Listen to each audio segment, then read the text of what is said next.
Hey, you're listening to Deviatus, a podcast produced every 2 weeks about the paranormal and the unexplained. My name's Jeremy, and you can follow the show at deviatus.com, or if social media is your thing, you can find the show on Facebook, or you can follow me on Instagram and Twitter at DeviatusPod. This is episode number 1. Today I've invited Elizabeth Saint to talk about her experiences on the show Ghosts of Shepherdstown.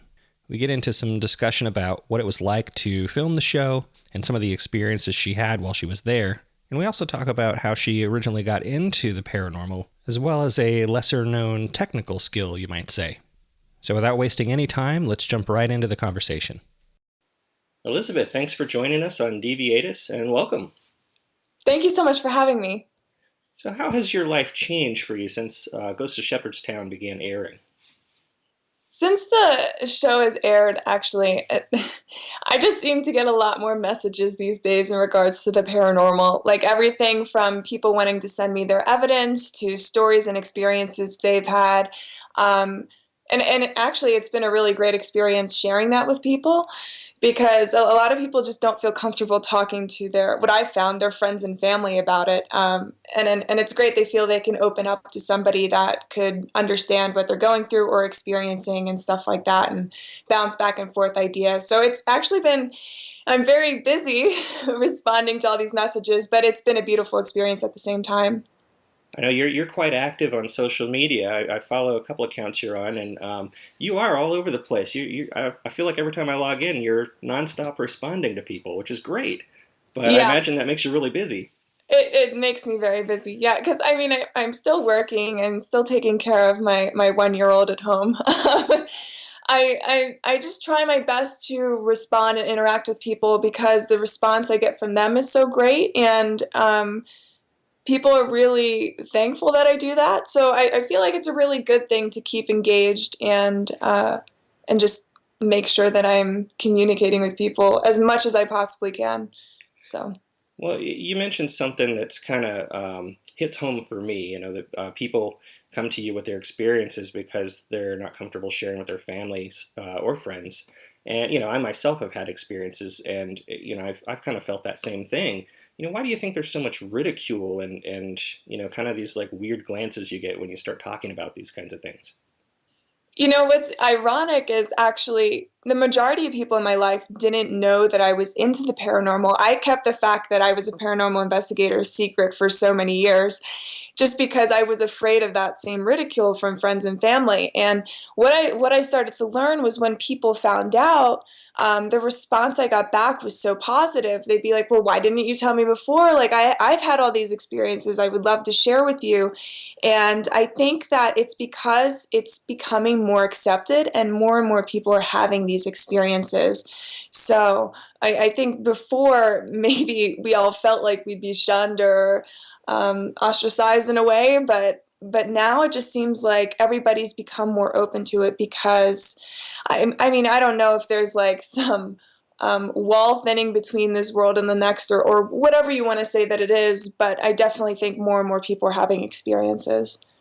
Do you think that's because more is going on, or more people are just coming out to discuss them?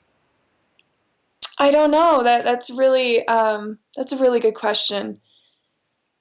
Because, yeah, maybe we were all having these experiences all along and we just were very uncomfortable discussing it because we didn't feel like it was something we had an open line of communication with. But yeah, it's very possible that we're just all becoming very comfortable with it now, and that's why it's becoming so much more popular. Well, I want to kind of have you take us back to the beginning and tell us how you got involved in paranormal investigation. Yeah, so I have actually had experiences since I was a little girl back in my house in South Jersey where I grew up. And when I was younger, again, this goes back to I didn't feel comfortable talking to anybody about it, especially my parents. And I felt very alone in my experiences, and I was quite terrified actually because I didn't know what was going on or what was happening. All I knew was I was experiencing things that I couldn't see. And then as I got older, I would still have these experiences, but again, I just wouldn't talk about them. And it would be funny because sometimes I'd just be having a conversation with a friend, and then I'd see like, I'd see a spirit walk by and then disappear, and I'd be like, oh my gosh, do I say something? Do I not say something? I have no idea how to handle this. But it wasn't until I moved down to the Washington, D.C. area for an engineering job with the DoD that I was really compelled to find a paranormal group. And this was because I moved into an apartment that was really haunted. Like, there was a lot of activity in my apartment. And it got to the point where I need to validate the experiences I'm having. Otherwise, I'm just going to think that I'm crazy. So I reached out and in the community and tried to find a paranormal investigating group that would best suit my needs. And I found Maryland Paranormal Research. And what I loved about them was everyone was either prior military or worked for the government. It was a very data-driven team. We did a lot of analysis on that team, and that was right up my alley because as an engineer, like I do have all these sensitive experiences, but I'm very analytical, and I'm more logical than a lot of people would think, and more skeptical than a lot of people would think. So I love the group because it could validate my sensitive experiences with instrumentation and data versus, me just feeling something and not having anything to really back it up. So that's how I got into it, and that was about 6 years ago. Well, and you're mentioning being sensitive, and do you find that for you, the experiences that you're having, like the one where you saw a spirit in someone's house, do you feel like other people are seeing or experiencing things with you, or do you feel like you're the one experiencing and nobody else is really noticing what's going on? What I found is when I say I do a residential investigation, Mhm. usually the people are a lot more in tune to their home, and I would almost consider them sensitive because I'll walk into their house and I'll start having the same experiences that they've been having and complaining about. And I think that when you're exposed to a space that has activity over time, you without a doubt become sensitive. But in my case, it just seems to happen all the time. But I definitely believe that the more you're exposed to it, the more paranormal investigators are in the field, they start to become sensitive, I've found. Uh, so so there definitely is an overlap. I've always felt that I've experienced things in my downtime more than other people. Um, but yeah, when I'm on an investigation, I'm usually with investigators that I would consider sensitive, even though they might be in denial about it. Or if we're dealing with a client, they've been in the space for so long that they're seeing, hearing, and sensing things as well. So I definitely think there's an overlap. Well, and it sounds like that's something that you can kind of develop over time. And I notice you have a psychic on the show as well. So I guess to you, what is the difference between being a sensitive versus a psychic? Yeah. That's a question that comes up a lot. I think when the show first came out, there isn't a lot of recognition for sensitives and empaths and things like that. I think because it's such a subjective experience, and we're pretty much saying what we feel and what we sense, and unlike a medium, they have a direct line of communication with whatever entity that they're communicating with. So they're able to have a conversation, they're able to answer questions, they're able to tell you who that person is, where they've come from, the tragedy that they experienced in their life. And as a sensitive or empath, because I would say that I'm more empathic, that doesn't always come across. Like, I might get bits and pieces of information, but the difference is that a medium can come in and really tell a story, and I don't always have the capability to do so. I may get flashes of things from that spirit's life. I may be able to tell you a name that I pick up, but it's definitely not like a medium and what they are able to do, which is why we use Lori Johnson so much on the show. She's been great to have on the show. I always find it very interesting when she steps in and kind of what seems to be, validates your, your background investigation that's going on. Can you tell us a little bit about an experience you've had with the paranormal that impacted you most? Maybe on the show and then previous to the show. Yeah. So on the show, it's actually the last case that we dealt with in Shepherdstown that everyone will see as the last episode. I can't talk about it too much, but I think the issue that I had with the last episode was that there was a connection and a bond I shared with the spirit that we made contact with, and that was the fact that the spirit that we had reached out to had a child, and I had just had a child right before we started filming in Shepherdstown. So I think that we already established a connection. She kind of latched onto me in a way. But we were at this location, and all of a sudden I started picking up on all these feelings that I was having and becoming overwhelmed with. I started hearing her inside my own head, and then I got like visual flashes of things that happened in her life, and then that was it. It was like I almost blacked out and I didn't remember anything after that until Nick Groff, who's one of the investigators on the show, got me out of the location and out of the house, and then I started finally coming to. And then he started telling me all these things that I was saying. He's like, "Do you have any idea what you were even talking about?" And I said, "No, I have no idea." And that was a very traumatic experience for me. It had only happened one other time before to me, prior to the show, but it was almost like they were using me as some sort of vessel to get their story out, and that was it was a scary experience, but it was also kind of a beautiful one in a way, because it enabled this spirit to tell her story a bit. And for our listeners who may be listening right now, that I should explain, we're recording before the finale of the episode. Since this is a new podcast, it will probably launch the week of your finale. But you kind of touched on something that borderlines on the definition of what you might consider possession. Do you agree with that? I think that if I were to view the spirit as in like a non-human entity or a really evil spirit, I would say maybe yes, you could consider it to be possession. I know a lot of times when this happens to people, sometimes they call it spirit jumping, which was honestly a new term to me prior to my experiences with it. But I didn't. But the thing is, I didn't feel threatened at all. I still felt like I was there. So yeah, I don't know. I never really viewed it as a negative because her energy wasn't negative to me, especially when I felt like she was with me, if that makes sense. It does. It does. Yeah. One of the fears associated with this line of work for anyone who's considering paranormal investigation is that something might linger with you after an investigation ends, or possibly follow you home. Have you ever had any experiences like that? I do a very good job of protecting myself when I'm investigating, and also cleansing myself after an investigation for more serious cases. I usually wear certain stones around my wrist for protection, and then I also have a medallion I keep in my pocket of like the St. Benedict medal.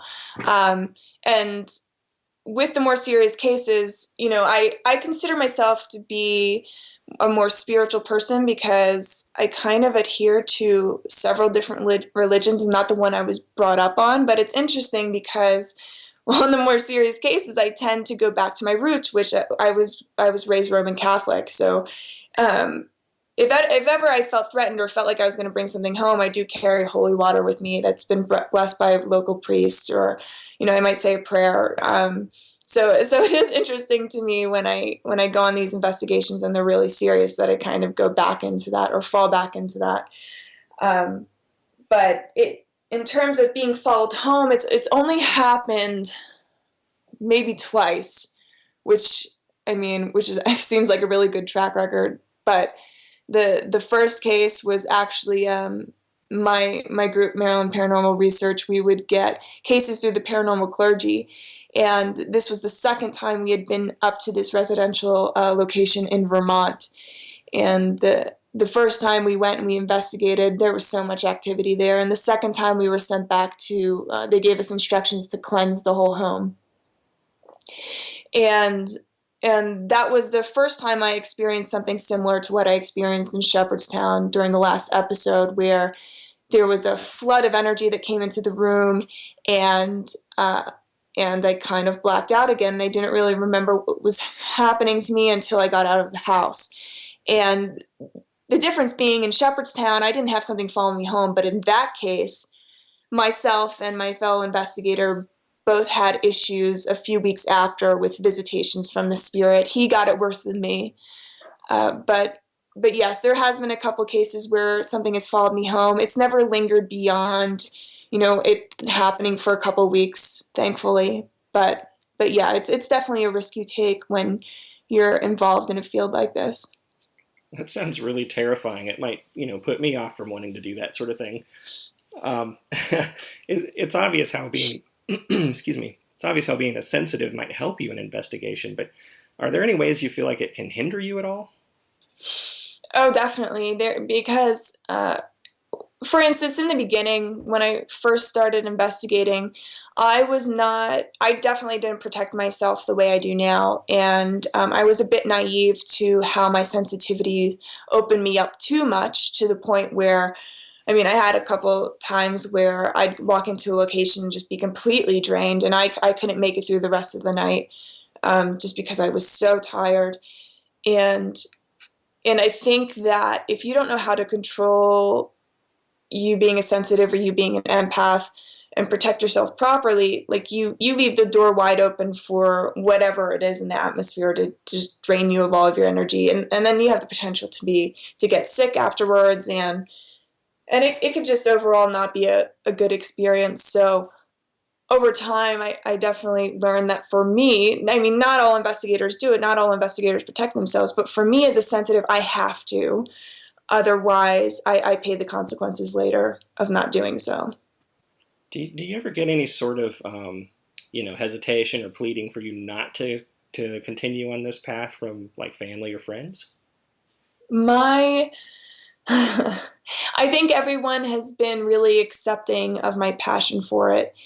And I think my husband gets concerned sometimes for me, probably the most, because he's exposed to it the most. And he was not really a person when I first met him that really believed in any of this stuff. And then after being with me for a period of time and the experiences that I kind of put him through, it definitely opened his eyes to the possibilities of there being something else in the afterlife. So I think that he sometimes sees how draining it can be for me.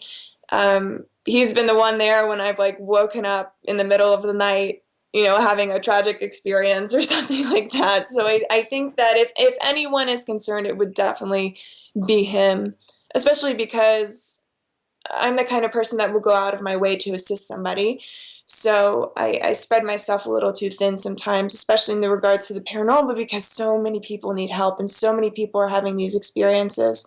So yeah, he would be the person that would probably want me to cut back just a little bit and just be more balanced in my life.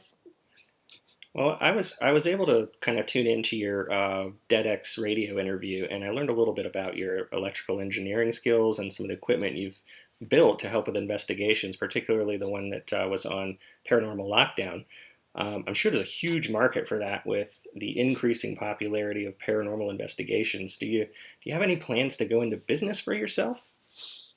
I've actually recently, within the past few weeks, because so many people have been interested in the devices I make, have seriously considered doing something and hopefully getting something out by the fall or by the latest in the spring.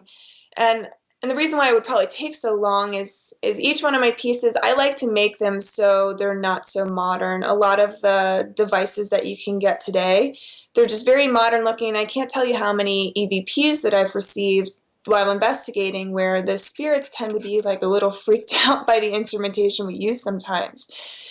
So I make all of my pieces out of wood, and for instance, one of my most recent pieces, I made it disguised as a book, so it seems very non-threatening. But but yeah, I've really considered, doing something with ghostly gadgets so it's more accessible to everybody because of the positive response I've gotten back. And the reason I started making them in the first place was, devices like this are so expensive to buy in the field. You can spend thousands and thousands of dollars on equipment just to get yourself set up to do basic investigating. And a lot of times these devices just wouldn't do everything that I wanted. So I felt, like, why don't I put my engineering background to some use and start making my own devices, and then I can incorporate all these different ideas that I have that could help us better communicate with the spirit world. Um, so that's really how I got started, and I really hope I can get it to a place where I can share it all with everybody as well. Do you know if anybody's explored the possibility of, I know you mentioned it probably looking, less intimidating, all the new digital high tech equipment, but I'm wondering if it has anything to do with, more of an analog signal recording being more effective than the digital technology we have. Has anyone explored that to your knowledge? I do, yeah, I do think that some people out there explore the analog side definitely, probably definitely not as much as they used to, and but I think there's something to say about that as well. I mean, a lot of the technology out today for paranormal investigating is very much the same, and I definitely want to get it to a point where we are experimenting more because nobody really knows the best way to communicate with the spirit as of right now. I don't think anybody can say like this one device will get you all the answers that you want and get you all the information that you need. So I do think that more exploration needs to be done, in the analog world as well. It's really interesting you bring that up because I've always thought about that too. Is there any particular equipment that you're working on right now that we might see televised in the near future? I actually, uh, I actually just sent Nick Groff a bunch of different devices for his season 2 of Paranormal Lockdown that comes out next year. He's actually filming right now, though. And most of those devices I do have up on my site, ghostlygadgets.com. But there is one right now that I'm working on that nobody knows about yet.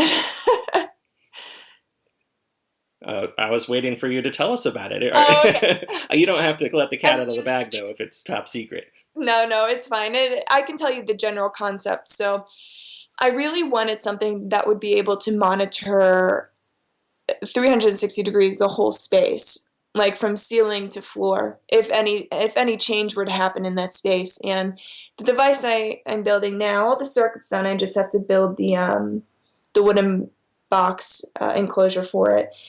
What it does is you put it in the center of the room, and four sides of this box will monitor temperature, humidity changes.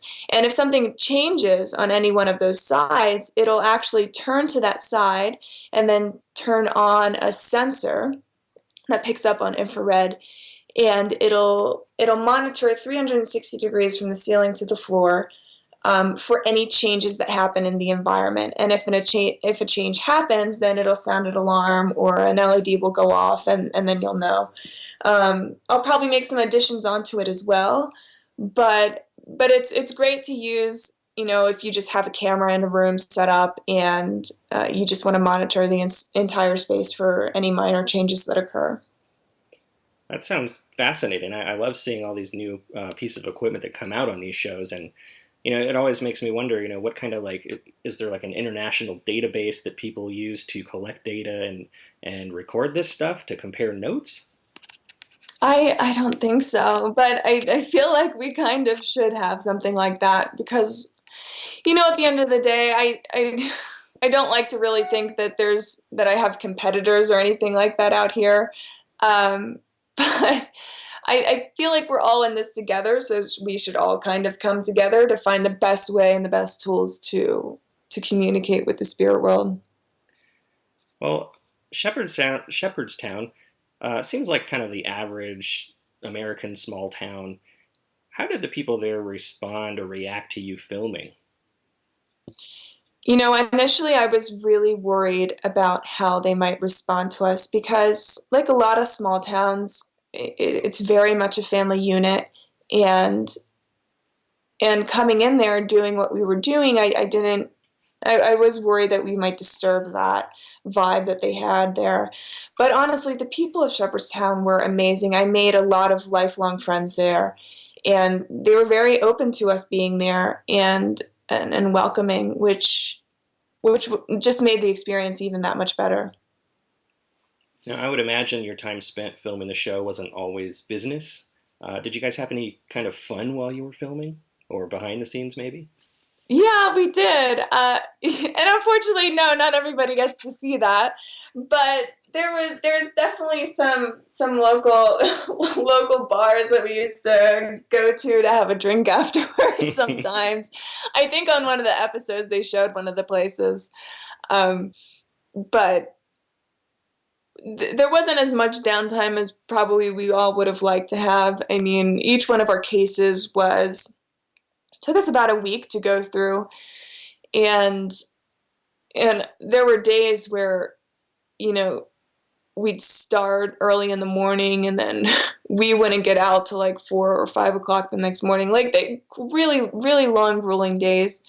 But yeah, in our downtime, we definitely had our favorite spots to go to. Well, you guys seem to really mesh together as a unit. What was it like working with Nick and Bill?